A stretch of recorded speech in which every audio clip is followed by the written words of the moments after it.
நான் இப்போ வந்து புளியோதரை இப்படி செய்கிறேன். புளியோதரைக்கு வந்து சாப்பாடு சாதத்தை வடித்து எடுத்து வச்சுக்கிறணும். அப்புறம் புளி ஊற போட்டு அதை நல்லா பிழிஞ்சு அந்த இதெல்லாம் வடிகட்டி எடுத்து வச்சுக்கிட்டு கடுகு உளுந்தம்பருப்பு கருவேப்பிலை வெள்ளைப்பூடு கடலைப்பருப்பு எல்லாத்தையும் நல்லெண்ணெய் ஊற்றி நல்லா தாளித்து பிறகு வந்து அந்த புளிக்கரைசலை ஊற்றணும். அந்த புளிக்கரைசலை ஊற்றி நல்லா புளிக்கரைசல் நல்லா கொதிக்க விடணும்.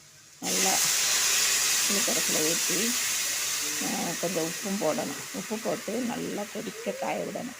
கொதித்து காய்ஞ்சு அதுக்கப்புறம் கொஞ்சம் போல் ஊற்றுது இந்த பாருங்கள் ஊற்றணும். ஊற்றின பிறகு அந்த புளி கரைசல் வந்து நல்லா கொதிக்கணும். கொதிக்கவுமே நான் அதுக்கு வந்து வெந்தயம் சீரகம் மஞ்சத்தூள் பெருங்காயத்தூள் இதை வந்து உங்களுக்கு காட்டல. அதை வந்து பொடி பண்ணி ஏற்கனவே செஞ்சு வச்சுருக்கேன். இந்த கொதிக்கிறதில் வந்து அந்த பொடியை போட்டு அதுவும் நல்லா கொதித்து காய்ஞ்சு அப்படியேவும் நல்லா சுண்டுனா அந்த எண்ணெய் தனியாக அந்த புளி தனியாக வர்றது மாதிரி நல்லா காய்ஞ்சு அந்த பச்சை வாசனை எல்லாம் போகிற வரைக்கும் நல்லா காய விட்டு அதை எடுத்து நல்லா ஆற விட்டு சாதத்தில் அந்த எண்ணெய் தனியாக அந்த புளி தனியாக கரையிற வரைக்கும் வேகிற வரைக்கும் விட்டுட்டு அதுக்கப்புறம் நம்ம சாதம் அடித்து வச்சுருக்கோம்ல அதில் போட்டு பெரட்டி எடுத்தோம்னா புளிச்சாதம் ரொம்ப ருசியாக இருக்குது. இது மாதிரி நீங்களும் செஞ்சு பாருங்கள்.